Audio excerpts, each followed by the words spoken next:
I texted the family group chat at 2:57 p.m. sharp. Flight lands at 3 p.m. Can someone pick me up? My brother replied first. We're busy, try Uber. Then my mother added, why didn't you plan better? I stared at the screen. 3 dots blinked like they were thinking of something kinder, but nothing came. I typed back 2 words. No worries.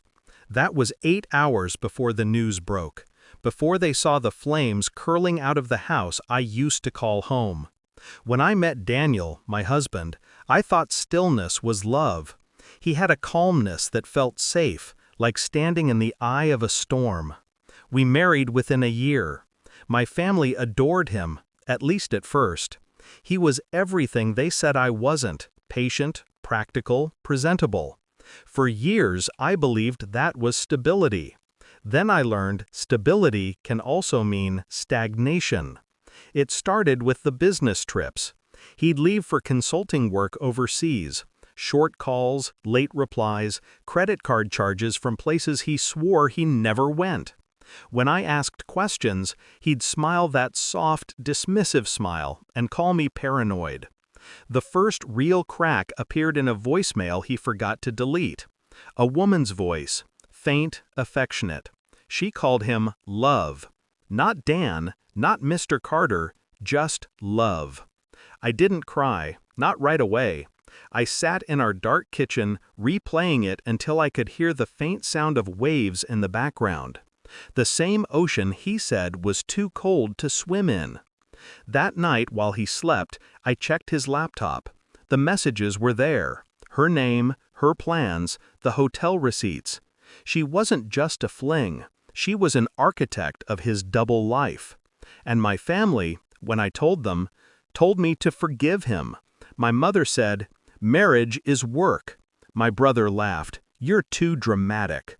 So I did what they all said I couldn't. I worked. I never confronted him. I let him believe I was broken. That was the advantage. When he suggested visiting her for closure, I agreed. We flew overseas together. Me, the quiet, grieving wife, and him, the man planning to stay behind for business. Only, I had my own business there. I found her. She didn't even know he was married. I almost pitied her. Almost. She showed me the photos he sent her. Our house, my ring, my face blurred out. He'd told her I was dead. That's when grief turned into geometry. Every move had to align, every decision sharp, symmetrical, clean. I moved money first, small amounts, unnoticed.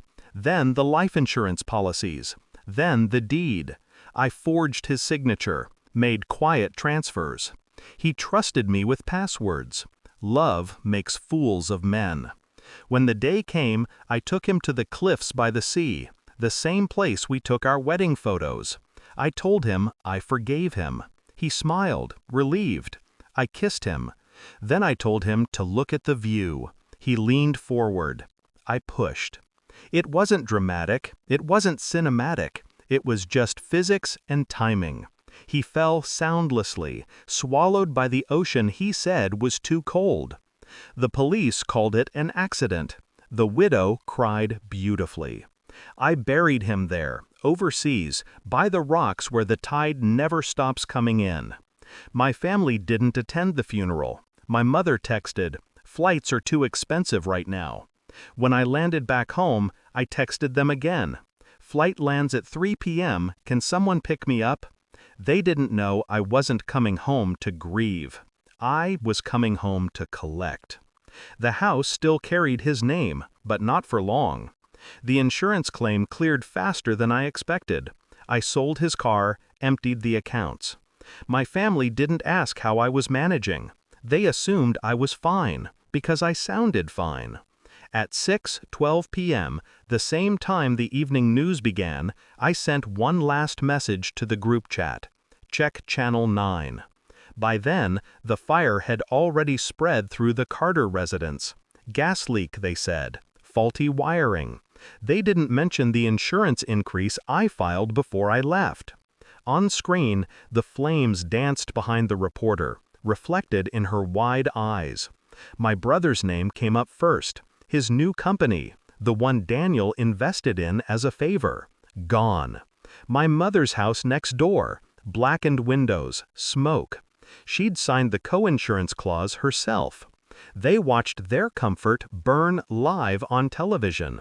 I watched too, from a quiet hotel room overlooking the city. No one suspected me. Why would they? I was the grieving widow, the neglected daughter, the sister too soft for vengeance. But I learned something vital from Daniel. Control isn't loud, it's precise. Now, when people ask about my family, I smile and say, we're not that close. When they ask about Daniel, I tell them he loved the sea. And when I think about that message, we're busy, try Uber, I still smile. Because in the end, they finally saw me. They just had to watch everything burn first.